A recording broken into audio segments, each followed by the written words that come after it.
मोदी जी के बैन के बाद मानो पाकिस्तानी यूट्यूबर्स की तो सामत सी आ गई हो। सारा मसला अपने मुल्क की बुराई कर और भारत की तारीफ कर व्यूज़ बटोरने का था। पाकिस्तान में पैदा हुए पाकिस्तानी यूट्यूबर्स यूट्यूब खोलते ही दिल से नोएडा वाला लड़का या लड़की बन जाते थे। पर कहानी में ट्विस्ट तब आया जब इंडियन गवर्नमेंट ने यूट्यूब चैनल ही बैन कर दिए। अब पाकिस्तानी यूट्यूबर्स यूट्यूब पर लाइव आकर बोल रहे हैं कि हम तो सिर्फ सच बोल रहे थे भाई, इतना सच तो अर्नब भी ना बोले। ये so called Pakistani cricket expert कहते थे कि हम तो क्रिकेट के नाम पर भाईचारे का संदेश दे रहे थे, लेकिन 20 मिनट की वीडियो में या तो इंडिया की बुराई या इंडिया की तारीफ। सिर्फ 2 मिनट हम अमन चाहते हैं, क्रिकेट को पॉलिटिक्स से ना जोड़ें। अब जब बैन लगा तो यूट्यूब की थंबनेल ही बदल गई। इंडिया ने हमारी ज़ुबान बंद कर दी भैया। इंडिया ने आपका वाईफाई नहीं, आपका पैसा बंद किया है। अब यूट्यूब पे 2 रुपये वाले व्यू नहीं मिलेंगे। पाकिस्तानी यूट्यूबर्स ने इंडिया के व्यूज़ के लिए अपने मुल्क की इज्जत तक गिरा दी। अब मोदी जी ने वो यूट्यूब की तिजोरी ही बंद कर दी। अब सब बैठे हैं, मोदी जी अनलॉक कर दो ना, व्यूज़ चाहिए, रेंट देना है। आइए अब इनके यूट्यूब चैनल्स का हाल भी जान लेते हैं। सबसे पहले आते हैं हमारे घंटे के चचा, वैसे और इफ़ी चचा। 4,99,000 सब्सक्राइबर, जिसमें से 90% तो इंडियंस हैं। चचा बैन होने से बाबर आजम को मंदिर के घंटे की तरह बजाते थे। घंटे का किंग, मेरे घंटे का किंग, मेरे घंटे का किंग। और इंडियंस के 2 लाख से लेकर 2 मिलियन तक व्यूज़ पाते थे। और विराट कोहली की चैंपियंस ट्रॉफी में पाकिस्तान के खिलाफ सेंचुरी वाली वीडियो पर तो पता नहीं क्यों भारतीयों ने जमकर प्यार लुटाया। घंटे के चचा को 2.4 मिलियन व्यूज़ दे दिए। इस वीडियो में चचा ने घंटे के किंग और लुन कप्तान के मानो बम्बू ही डाल दिया हो। लेकिन बैन के बाद अब घंटे के चचा के सिर्फ 12,000 से लेकर 20,000 तक ही व्यूज़ रह चुके हैं। चलो अब घंटे के चचा के बाद बात करते हैं आंटी की। नहीं, आप गलत समझ रहे हैं। मल्लू आंटी नहीं, ये है हमारी फर्जी काज़मी आरजू। वो नाम है जो पाकिस्तान में रहती हैं लेकिन दिल से टीआरपी की तलबगार हैं, और वो भी इंडिया की टीआरपी। पाकिस्तान में कुछ बचा नहीं है, यहाँ सब ख़राब है, यहाँ सब अंधेरा है, यहाँ सिर्फ मच्छर हैं। भाई सही है, लेकिन ये सब बातें इंडिया वालों को सुनाकर बोलना ज़रूरी था क्या? खुद के मुल्क की तौहीन सिर्फ इसलिए करती हैं ताकि इंडियाज़ वाले वीडियो लाइक करें। आरजू दीदी का फॉर्मूला सीधा है, अपना देश गिराओ, पड़ोसी देश से तालियां बजवाओ। लेकिन अरे दीदी, इंडिया सरकार ने कहा है बहुत हुआ, अब ये शो बंद करो। अब आपका यूट्यूब चैनल बैन हो गया है इंडिया में। अब आरजू काज़मी का एक्सप्रेशन वैसा ही है जैसे पाकिस्तान में बिजली कभी आती है कभी नहीं। आरजू बोली मैं तो सच्चाई बोलती हूँ भाई। सच्चाई से ज़्यादा यूट्यूब की एनालिटिक्स बोल रही थी। Audience location 90% India. फर्जी काज़मी आंटी बी लाइक, मैं झुकती नहीं, लेकिन हमारे मोदी जी बी लाइक ठीक है, यूट्यूब भी झुका दिया। आंटी जी 5,40,000 सब्सक्राइबर लेकर बैठी हैं। बैन होने से पहले आंटी के 1 लाख से लेकर 6 लाख तक व्यूज़ आ रहे थे। मैडम एक वीडियो पर गांडा चीमा को चीफ गेस्ट बुलाती हैं और उस वीडियो पर आंटी को 1,15,000 व्यूज़ मिलते हैं। लेकिन बैन के बाद आंटी को 3,000 से लेकर 7,000 तक ही व्यूज़ मिल पा रहे हैं। लेकिन आंटी इतनी प्यासी हैं मतलब व्यूज़ की, कि उन्होंने बैन के तुरंत बाद एक नए चैनल पर वीडियो डालना शुरू कर दिया है, वो भी बिंदी और लिपस्टिक लगाकर। अब समझ नहीं आता कि आंटी यूट्यूब के लिए वीडियो बना रही हैं या ओनली फैंस के लिए। खैर, हम आपको उनके इस नए चैनल के बारे में नहीं बताएंगे, क्या पता आप कहीं उस पर भी ना पहुंच जाएं अपनी आंटी से मिलने के लिए। अब बारी आती है उनकी, जिनका नाम है कमर, पर उनकी कमर नहीं मानो कमरा हो।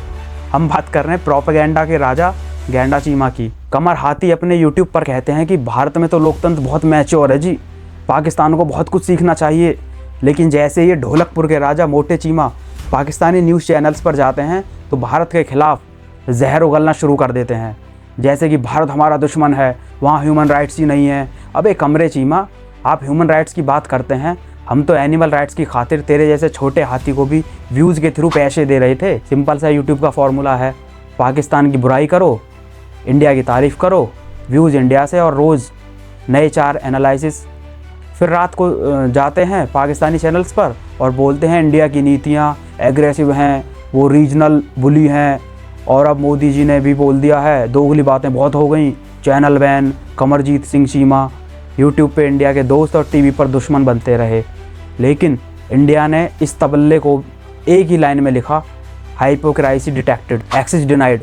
इस 2.5 कुंटल के आदमी के यूट्यूब पर 2,15,000 सब्सक्राइबर हैं। पहलगांव अटैक के बाद चीमे के व्यूज़ 3 लाख तक पहुंच गए थे, और यह दिन में कम से कम 4 वीडियोज़ डालता है। और साथ में रोज़ अपने से डबल 5 कुंटल का तरार के साथ यूट्यूब पर गुड मॉर्निंग करता है, और जब भी ये कुछ उस साजिद टोपे से पूछता तो उसका हर बात पर एक ही रिएक्शन होता है, चीमा साहब मैं हैरान हूँ। खैर बैन होने के बाद से वापस अपनी औकात पे आ गया। अब इसको व्यूज़ 2000 से लेकर सिर्फ 12000 तक आ रहे हैं। अब बात करते हैं 5th क्लास पाकिस्तान के सस्ते और सूखे लिब्रांडू की। सैयद मुजम्मिल शाह, जुबान से लिबरल, दिमाग से कन्फ्यूज्ड और यूट्यूब से डिस्परेट।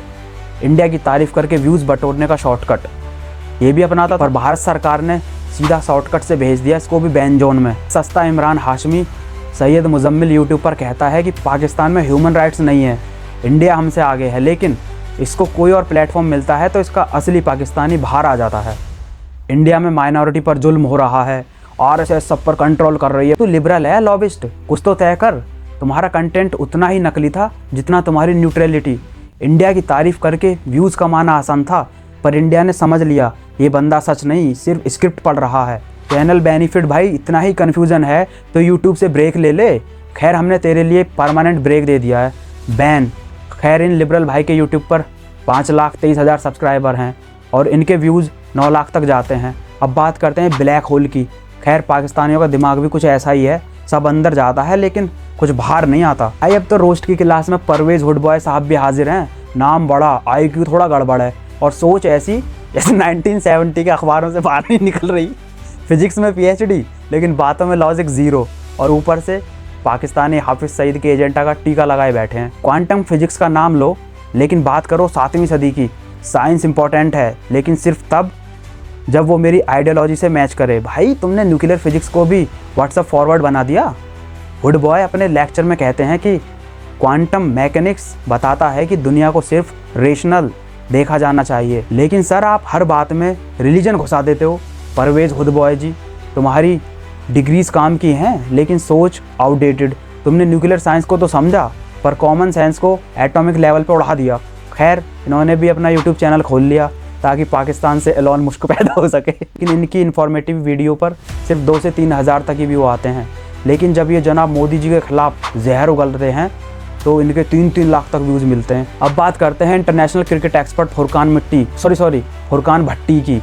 ये जनाब कह रहे थे कि भारत चैंपियंस ट्रॉफी खेलने पाकिस्तान आएगा और हिम्मत है तो पाकिस्तान से ट्रॉफी भी ले जाए। खैर भारत ना पाकिस्तान आया, चैंपियंस ट्रॉफी भी ले गया। भट्टी साहब टीज फैंटेस्टिक करते हैं लेकिन कुरान में 1000 चड्डियों को भूल जाते हैं जो भारत ने इनकी उतारी थी। खैर अब इनके चैनल की बात करते हैं। चलो, इनके भी 3 लाख व्यूज़ आ रहे थे बैन होने से पहले, लेकिन अब सिर्फ 30,000 से लेकर 40,000 पे ही सिमट गए। बात करते हैं लौंडा बाजार के गोविंदा की। ये पाकिस्तान के सूखे लिबरल हैं, इनको अपनी हरकतों से कोई दिक्कत नहीं है, लेकिन मोदी जी से बड़ी प्रॉब्लम है इनको। भारत का सबसे ज़्यादा रेडिकलाइज्ड आदमी भी पाकिस्तान के सबसे बड़े लिबरल से भी ज़्यादा लिबरल है, ये बात हम गारंटी के साथ कह सकते हैं। खैर इनके भी सब्सक्राइबर हैं 2,88,000 के करीब हैं। अब इनके बैन के बाद व्यूज़ आ रहे हैं 8,000 9,000, लेकिन पहले इनके व्यूज़ आ रहे थे 2 लाख तक। ये भी व्यूज़ पाने के लिए खूब इंडिया पे कंटेंट बनाते हैं, लेकिन बैन होने के बाद अपने तरीके से बौखला चुके हैं। अब बात करते हैं साउथ एशिया के सबसे बड़े मतलब बॉडी साइज़ में बड़े क्रिकेट एक्सपर्ट मुरीद खान की।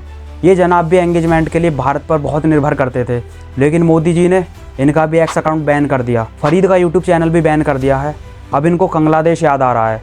भारत ने जब से इनका पानी रोका है, अब फ़कीर खान के ट्वीट्स पर सिर्फ 140 तक ही लाइक्स आ रहे हैं।